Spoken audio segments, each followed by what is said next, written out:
اللہ کے نام سے شروع کرتی ہوں جو بڑا مہربان نہایت رحم فرمانے والا ہے۔ اللہ تعالیٰ نے ارشاد فرمایا، بس ہلاکت ہے ان نمازیوں کے لیے جو اپنی نمازوں میں سستی کرتے ہیں۔ اس کی چند صورتیں ہیں: کبھی پڑھنا، کبھی نہ پڑھنا، پابندی سے نہ پڑھنا، بلا وجہ بغیر جماعت کے پڑھنا، نماز صحیح طریقہ سے ادا نہ کرنا، شوق سے نہ پڑھنا، سمجھ بوجھ کر ادا نہ کرنا، بے پرواہی سے پڑھنا وغیرہ۔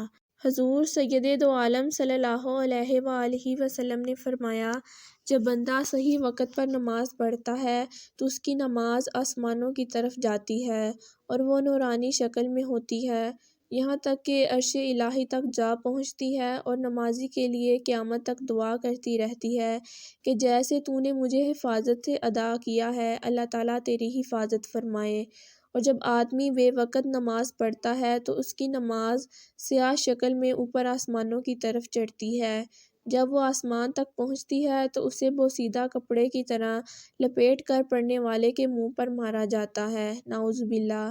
ہمیں کوشش کرنی چاہیے کہ نماز نہایت ہی خشوع و خضوع سے ادا کریں، جیسا کہ سلف صالحین کا طریقہ تھا۔ ایک دفعہ حضرت امام زین العابدین رضی اللہ تعالیٰ عنہ گھر میں نماز ادا کر رہے تھے کہ اچانک گھر میں آگ لگ گئی۔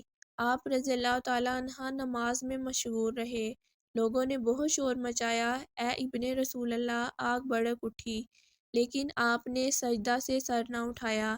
جب آگ بجھ گئی تو آپ سے پوچھا گیا کہ آپ آگ سے غافل کیوں رہے؟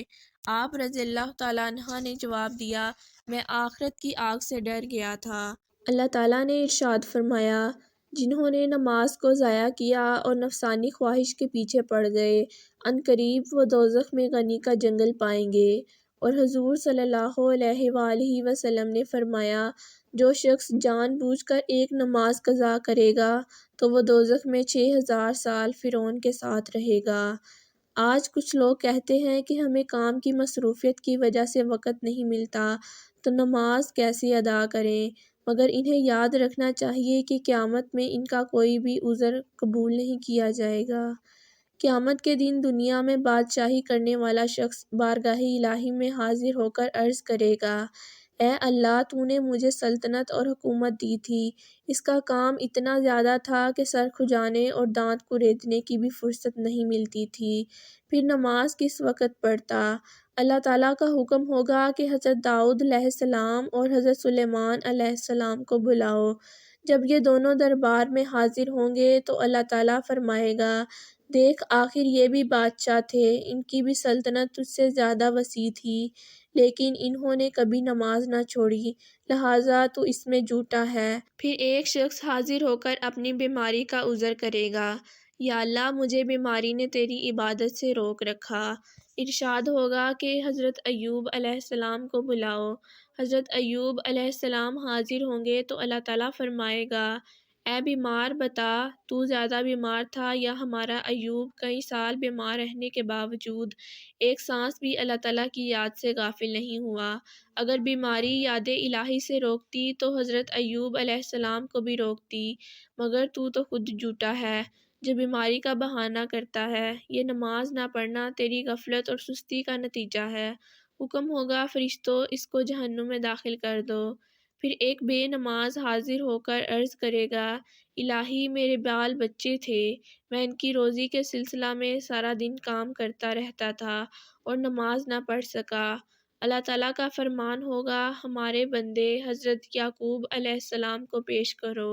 حضرت یعقوب علیہ السلام دربار الہی میں حاضر ہوں گے تو اللہ تعالیٰ فرمائے گا کہ دیکھ، تیری اولاد زیادہ تھی یا ہمارے نبی یعقوب علیہ السلام کی، اور وہ تو اولاد کے غم میں بھی مبتلا رہے۔ حضرت یعقوب علیہ السلام حضرت یوسف علیہ السلام کے فراق میں کئی سال روتے رہے، ان کی آنکھیں جاتی رہیں، کمر جھک گئی، بوڑھے ہو گئے، مگر نماز سے ایک گھڑی بھی غافل نہ ہو سکے۔ رب تعالیٰ فرمائے گا، فرشتوں، یہ جھوٹ بولتا ہے، لہٰذا اسے بھی لے جاؤ اور دوزخ میں داخل کر دو۔ پھر ایک بے نماز عورت بارگاہ الہی میں حاضر ہو کر عرض کرے گی، مولا، میں اپنے خاوند کی فرما برداری میں مصروف رہتی تھی، اس لیے میں نماز نہیں پڑھ سکی۔ حکم ہوگا کہ فرعون کی بیوی حضرت آسیہ رضی اللہ تعالیٰ عنہ کو حاضر کرو۔ حضرت آسیہ رضی اللہ تعالیٰ عنہ حاضر ہوں گی تو اللہ تعالیٰ فرمائے گا، اے بے نماز عورت، بتا تیرا خاوند زیادہ ظالم تھا یا آسیہ کا خاوند فرعون زیادہ ظالم تھا؟ دیکھ، آسیہ ایسے ظالم و جابر کی عورت تھی اور کیسی عبادت گزار تھی، لہٰذا تیرا خاوند والا عذر غلط ہے۔ تو خود غافل تھی اور غفلت کی وجہ سے تو نے نماز نہ پڑھی۔ حکم ہوگا، فرشتوں لے جاؤ، اس کو بھی جہنم میں ڈال دو۔ ہمیں چاہیے کہ ہم جہاں بھی ہوں اور نماز کا وقت آ جائے تو پہلے نماز ادا کر لیں، بعد میں باقی کام کریں۔ اور آپ تجربہ کر لیں کہ اگر آپ نماز ادا کر کے کام کریں گے تو انشاءاللہ العزیز اس میں برکت ہوگی۔ اور یاد رہے کہ نماز ایک یا دو یا تین بلکہ پوری 5 نمازیں ادا کریں، اور کوشش کریں کہ نماز جماعت کے ساتھ ادا کریں، کیونکہ جماعت کے ساتھ نماز ادا کرنے کا ثواب زیادہ ہے، جیسا کہ نبی کریم صلی اللہ علیہ وآلہ وسلم نے ارشاد فرمایا، اکیلے نماز پڑھنے سے جماعت کے ساتھ نماز پڑھنے کا ثواب 27 گنا زیادہ ہے۔